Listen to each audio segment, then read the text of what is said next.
Beliau bahkan ingin menjadikan apa ini? Atharus sahabah, jejak-jejak kaki para sahabat itu ingin apa?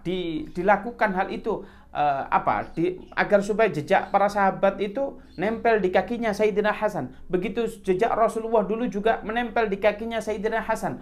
Nah, itulah Sayyidina Hasan itu jalan kaki dari Madinah menuju ke Mekah Al-Mukarramah. Itu jauhnya, luar biasa jauh. Kalau antum jalan sekarang itu, kalau sekarang sudah ada kereta cepat, ya cepat saja. Tapi kalau dulu pada saat saya 2014 itu belum ada kereta cepat, sudah ada tapi belum bisa diakses pada saat itu. Bagaimana perjalanan jauh sekali, kurang lebih sampai 5 sampai 6 jam. Nah, itu kan luar biasa. Beliau jalan kaki, maknanya berhari-hari beliau jalan kaki, jalan dari kota Madinah Munawwarah menuju ke Mekah Al-Mukarramah. Kemudian apa? Beliau itu pernah diangkat menjadi khalifah. Khalifah itu, Khulafaur Rasyidin itu ada yang kita kenal adalah 4, yaitu Sayyidina Abu Bakar, Sayyidina Umar, Sayyidina Utsman, dan Sayyidina Ali. Ternyata setelah Sayyidina Ali, beliau menggantikan abahnya, yaitu Sayyidina Hasan. Tetapi hadis baginda Nabi Muhammad SAW, Khulafaur Rasyidin itu kata baginda Nabi Muhammad SAW, yaitu beliau itu kepemimpinannya 30 tahun. Tetapi kalau kita lihat kepemimpinan dari Sayyidina Umar, Sayyidina Abu Bakar, Sayyidina Utsman, Sayyidina Ali, ini adalah kurang lebih 29 tahun 6 bulan. Loh, ini apakah hadisnya salah? Enggak, hadisnya enggak salah 30 tahun. Ternyata betul dilengkapi oleh Sayyidina Hasan, beliau menjadi khalifah tidak lama, yaitu 6 bulan. Maknanya apa? Beliau itu salah satu daripada Khulafaur Rasyidin, khilafah yang betul-betul metodenya plek seperti apa yang dilakukan oleh Rasulullah. Apa sih plek? Plek itu bahasa Jawa ini. Apa maksudnya? Beliau itu memimpin, cara kepemimpinnya itu versinya Rasulullah Shallallahu Alaihi Wasallam. Makam beliau adalah di Baqi. Nah, kalau kita lihat di Baqi itu, kalau kita masuk, kalau sekarang sudah tidak ada tandanya, ada di daerah tertentu itu tempat bagaimana dzurriyyahnya Rasulullah Shallallahu Alaihi Wasallam. Ada beberapa dzurriyyahnya Rasulullah ditaruh di situ. Nah, beliau dimakamkan di Baqi. Yang kemudian apa? Yang disebut sahabat. Kenapa sih Sayyidina Hasan itu engkau bilang sahabat-sahabat terus? Enggak, maksudnya begini. Sahabat beliau itu kan cucu Rasulullah. Kenapa kok dibilang sahabat? Menurut ilmu hadis yang dikategorikan sahabat Rasulullah itu ada 3. Yang pertama adalah dikatakan yaitu bertemu dengan Nabi Muhammad SAW.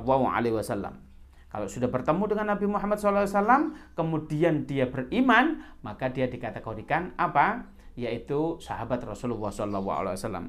Yang kedua adalah yaitu orang yang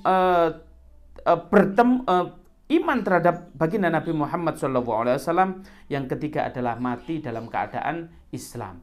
Maknanya apa? Ada orang yang bertemu dengan sahabat Nabi tapi tidak beriman. Kita ambil contoh, siapa?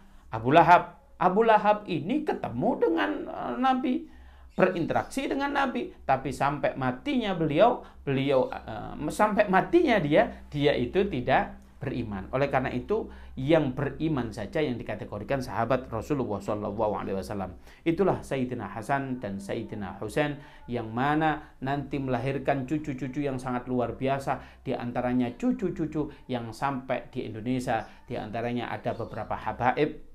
Habaib itu adalah cucu daripada baginda Nabi Muhammad SAW. Habaib daripada kata-kata hub, yaitu orang yang dicintai. Habaib, makanya kita cintai beberapa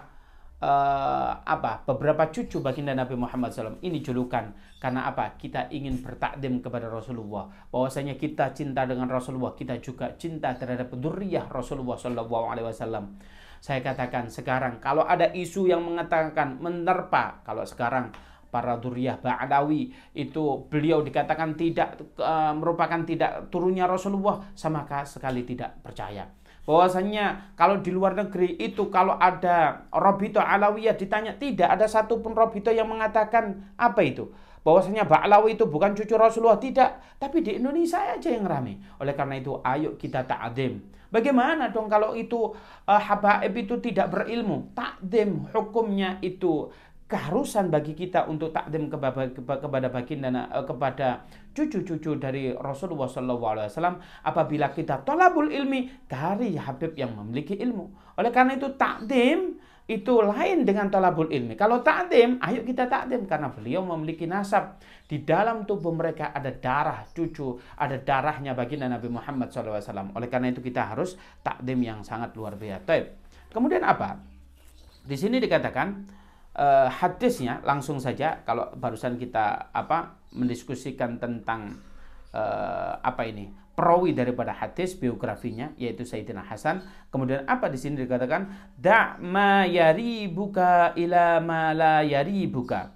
Tinggalkan ma, da' itu tinggalkan. Ma itu sesuatu, yaribuka. Yaribuka itu sesuatu yang meragukan kamu. Kemudian ila ma la yaribuka. Kemudian pindahlah kalian kepada sesuatu yang tidak meragukan kalian. Taib, hal ini harus kita fahami betul. Maka harus kita tinggalkan. Apa yang kita tinggalkan? Sesuatu yang kita ragukan. Kalau sesuatu yang kita yakini, itulah yang kita jalankan. Lalu bagaimana sih? Apa sih contohnya? Kata ulama, minimal ada 3 hal yang sesuatu itu biasanya harus kita tinggalkan yang ragu dan kita dekati yang yakin begitu. Apa? Yang pertama adalah apa? Yaitu hal ibadah.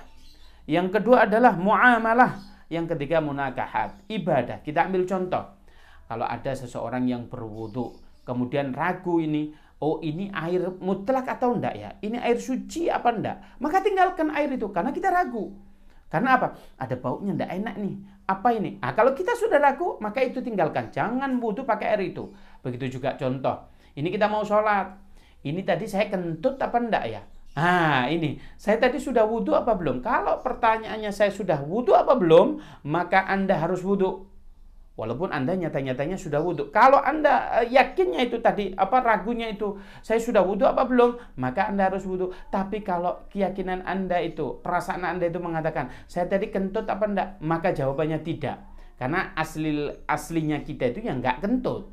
Aslinya kita itu ya nggak wudhu. Oleh karena itu kita kembalikan kepada aslinya. Kemudian kalau ada orang contoh mau sholat, ini kalau mau sholat contoh kita pakai celana, tapi kita ragu ini celana dalam kita sama celana panjang kita ini, saya ragu ini kotor, ini tadi kotor apa najis ya? Ya sudahlah, kita tinggalkan, maka kita pakai sarung. Maka senang sekali kalau ada pemuda dia pakaiannya preman begitu ya, tapi giliran buka joknya di dalamnya ada sarung. Wah, ini bagus sekali. Oleh karena itu apa? Ambil sarung, kita tinggalkan. Dipakai. Lu mana celana kamu? Ini celanaku di dalam. Bukan begitu maksudnya. Kalau kita ragu atas celana kita, maka celana kita lepas.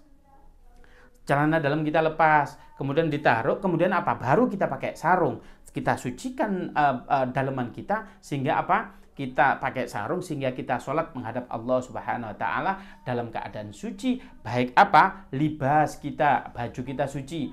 Sebab sholat itu membutuhkan apa sih? Yang pertama apa? Tempatnya suci. Kemudian apa? Malbasuhu nadifun apa? Bajunya ini suci. Kemudian apa? Jismuhu nadifun apa? Tubuh kita itu suci. Oh iya, tubuh kita itu tadi kencing sudah cebok. Oh iya, tadi itu sudah kalau seandainya kita janabah, kita sudah mandi dan seterusnya. Oleh karena itu sholat itu kita harus yakin. Kalau kita nggak yakin dengan tiga hal itu tadi, ya sudah kita tinggalkan. Kita nggak yakin nih. Ini bagaimana nih, celana nggak ada? Sudah pergi aja ke masjid. Biasanya masjid-masjid sekarang itu menyediakan apa? Menyediakan sarung-sarung begitu ya di dalam masjid. Tapi Ustadz, ini kadang di masjid-masjid itu nggak ada. Lah ini pesan buat takmir, kalau ada tempatnya itu sering disinggahi orang, maka sediakan sarung. Tapi Ustadz, sarung dan mukena di masjid-masjid umum itu bau kotor. Kadang ada apa ini? Ada jamur-jamurnya, ini bagaimana? Ini ada pelajaran penting. Ada teman saya, bukan teman ya, sekedar kenal saja. Beliau bagus luar biasa. Beliau itu memiliki uang. Kemudian apa? Memiliki uang ini beli mobil apa? Mobil camper van begitu ya, mobil Grand Max gitu yang tertutup. Buat apa? Beliau meng-hire 3 orang karyawan. Tujuannya apa? Setiap hari beliau itu membersihkan masjid.